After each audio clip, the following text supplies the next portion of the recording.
ഇത് UDF തീരുമാനിച്ചുറപ്പിച്ച കാര്യം. 2-ൽ 1 അറിഞ്ഞിട്ടേ പിന്നോട്ടുള്ളൂ.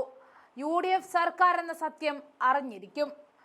LDFനെ പൂർണ്ണമായും തുടച്ചു നീക്കി UDF സർക്കാർ അധികാരത്തിൽ വരുമെന്ന് ഉറപ്പിക്കുകയാണ് ഇവിടെ ഷാഫി പറമ്പിൽ. കൊയിലാണ്ടിയിൽ നടത്തിയ ഗംഭീര പ്രസംഗത്തിലായിരുന്നു ഷാഫി തുറന്നടിച്ചത്.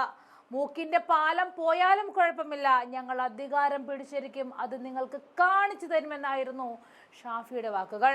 PM ശ്രീയിലെ CPI മന്ത്രിമാരുടെ പരിതാപകരമായ അവസ്ഥയെക്കുറിച്ചും ഷാഫി പറയാൻ മടിച്ചില്ല.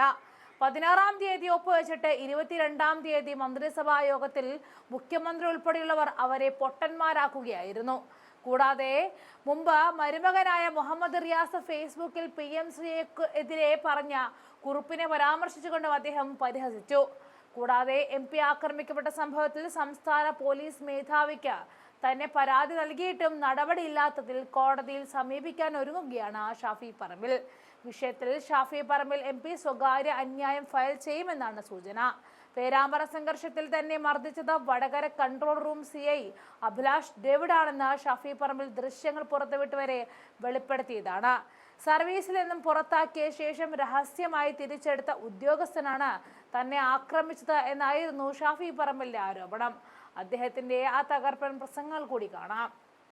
കൊല്ലത്തെ അല്ല, ആ ചരിത്രം തിരുത്താൻ കൊയിലാണ്ടിയിലെ ജനങ്ങൾ തയ്യാറായി നിൽക്കുന്ന സാഹചര്യത്തിൽ ആ ജനങ്ങൾക്ക് വേണ്ടത് പറയാനും ചെയ്യാനും അവരാഗ്രഹിക്കുന്ന തരത്തിൽ പ്രവർത്തിക്കാനും അതിന് നമ്മൾ നേതൃത്വം നൽകണമെന്നുള്ളതാണ് ഇപ്പോ നമ്മൾ ഏറ്റെടുക്കേണ്ട ഏറ്റവും പ്രധാനപ്പെട്ട ഉത്തരവാദിത്വം. ആ ഉത്തരവാദിത്വത്തിന്റെ ഭാഗമായിട്ടാണ് നിങ്ങൾ ഈ ജനമുന്നേറ്റ യാത്ര സംഘടിപ്പിച്ചതും പദയാത്രകൾ. ഇനിയിപ്പോ അടുത്ത ദിവസം വീണ്ടും പരിപാടി ഉണ്ട് തോന്നുന്നുണ്ട് അല്ലേ? വീണ്ടും പരിപാടിയുണ്ട്. പിന്നെ ഈ റെസ്റ്റ് ഒന്നുമില്ല. 2-ലൊരു തീരുമാനം അറിഞ്ഞിട്ട് തന്നെയാണ് ഈ പോരാട്ടത്തിന് ഇനി ഒരു അന്ത്യമുണ്ടാവുകയുള്ളൂ എന്ന് തീരുമാനിച്ചുറച്ച UDFന്റെ സഹപ്രവർത്തകരോട് ഞാനും സ്നേഹത്തോടെ പറയാൻ ആഗ്രഹിക്കുന്നു. മൂക്കിന്റെ പാലത്തിന് ചെറിയ കേട് വന്നാലോ ഇച്ചിരി ചോര പോയാലോ പറയേണ്ടത് പറയാതിരിക്കുമെന്ന് ആരെങ്കിലും ധരിക്കുന്നുണ്ടെങ്കിൽ അത്രയൊക്കെ ഞാൻ പറയുന്നുള്ളൂ. ബാക്കി നമുക്ക് പ്രവർത്തിച്ച് കാണിച്ചു കൊടുക്കാം അല്ലെ? ഓയ് എന്റെ പോരെയെന്നോ? അത് ശരി, ഞാൻ തന്നെ പോരെയെന്ന് ചോർന്നിട്ട് എത്രയായി? അപ്പോ ഈ വക കാര്യങ്ങളൊക്കെ ജനങ്ങളുടെ മനസ്സിലുണ്ട്. ഇപ്പൊ PM ശ്രീ ഉൾപ്പെടെയുള്ളവരെ പൊളിറ്റിക്കലായി കാര്യങ്ങളെ കണ്ടാൽ CPMന്റെ ഒരു സാധാരണ പ്രവർത്തകനെ ജസ്റ്റിഫൈ ചെയ്യാൻ പറ്റൂ. എന്തുകൊണ്ട് PM ശ്രീയെ എതിർക്കുന്നു എന്ന് വെച്ച് നമ്മുടെ റിയാസ് കേട്ട പോസ്റ്റിനകത്ത് 9 പോയിന്റ്, എത്ര പോയിന്റ് ആണുള്ളത് നടേരി? എത്ര പോയിന്റ് അതിനകത്തുള്ള രജിഷൻ? 9 പോയിന്റ്. എന്തുകൊണ്ട് എതിർക്കുന്നു തനീർ? PM ശ്രീയെ എതിർക്കുന്നതിന്റെ 9 പോയിന്റാണ്. അതുപോലെ തന്നെ ദേശാഭിമാനി PM ശ്രീക്കെതിരെ നിരത്തിയ കഥകൾ എന്തൊക്കെയായിരുന്നു പോരാട്ടത്തിന്റെ കനവും വീര്യം എന്നൊക്കെ പറഞ്ഞിരുന്നത്.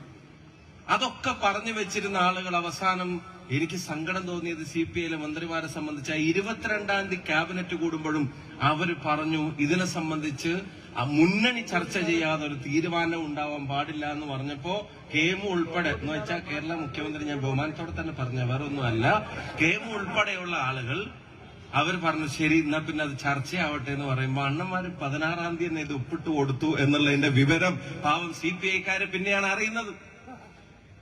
22-ാം തീയതിയും ക്യാബിനറ്റിനകത്ത് ഇത് ഇപ്പൊ ചർച്ച ചെയ്യരുത്, മുന്നണി തീരുമാനം വരട്ടെ എന്ന് പറഞ്ഞ് കാത്തു നിൽക്കുമ്പോ അതിന് കാത്തു നിൽക്കാതെ 16-ാം തീയതി ഒപ്പിട്ട് കൊടുത്തിട്ടും 22-ാം തീയതി ഇപ്പൊ ചർച്ച ചെയ്യണ്ടെന്ന് പറഞ്ഞപ്പോ തലയാട്ടി സമ്മതിച്ചിട്ട് അവിടെ ഇരിക്കുന്ന വെച്ചാൽ ഇവരറിയാതെ ഈ കാര്യങ്ങളെ നടത്താൻ തീരുമാനിക്കാൻ അനുമതി കൊടുത്തിട്ട് അതിനെന്താ കാരണം? അതിന്റെ കുറച്ച് മുമ്പാണ് മൂപ്പര് അവിടെ പോയി 2 ആൾക്കാരെയും കണ്ടത്. അവിടെ പോയി അമിത്ഷായെയും കണ്ടു, നരേന്ദ്രമോദിയും കണ്ടു. അവര് പറഞ്ഞു, കേട്ടു, അനുസരിച്ചു. CPIയെ പോലും വിശ്വാസം ഒരു സാധാരണ CPMകാരൻ പോലും അംഗീകരിക്കാൻ കഴിയാത്ത തീരുമാനമെടുത്ത നേതൃത്വത്തിനെതിരെ വോട്ട് ചെയ്യാൻ കാത്തിരിക്കുന്നവരുടെ പട്ടികയിൽ ചെങ്കൊടി ഏന്തുന്നവരുമുണ്ട് എന്നുള്ള കാര്യത്തിന് ഒരു സംശയവും ആർക്കെങ്കിലും മറിച്ച് പറയാൻ പറ്റുമോ? ഇനി അവർക്ക് ആർക്കെങ്കിലും മറിച്ച് കൺവിൻസ് ചെയ്യാൻ പറ്റും? പാവ ശിവകുട്ടിയൊക്കെ എന്തൊക്കെയാ പത്രസമ്മേളനം വിളിച്ച് പറയണോ? ഇപ്പൊ കഴിഞ്ഞ ദിവസം പറഞ്ഞ് ഇങ്ങനെയൊക്കെ പറയാമോ എന്ന് വെച്ചിട്ട് പണ്ടൊരു കോമഡി മുദ്രാവാക്യം വിളിച്ചു പോകുന്ന സ്ഥലമുണ്ടായിരുന്നു.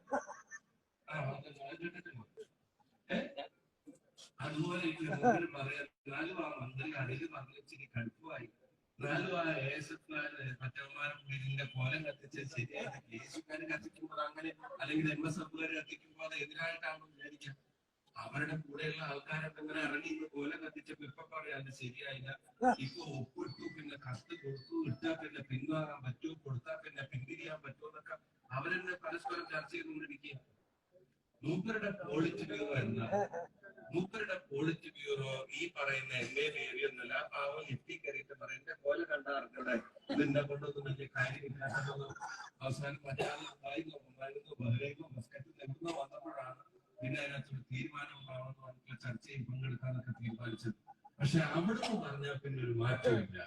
പോളിറ്റ് ബ്യൂറോ പറഞ്ഞാലും MA ബേബി പറഞ്ഞാലും പിന്നെയും വില വെക്കില്ലെങ്കിലും മോഡി പറഞ്ഞാലും ഷാ പറഞ്ഞാലും പിണറായി വിജയന്റെ ഗവൺമെന്റിന് അതിനേക്കാൾ വലിയ വേദവാക്യമില്ല എന്നുള്ളത് എല്ലാവർക്കും അറിയാം. അവരുടെ പോളിറ്റ് ബ്യൂറോ ഇപ്പൊ മോദിയാണ്, അവരുടെ പോളിറ്റ് ബ്യൂറോ ഇപ്പൊ ഷായാണ്. നിങ്ങൾ കാണുന്നതിന്റെ കാര്യങ്ങളൊക്കെ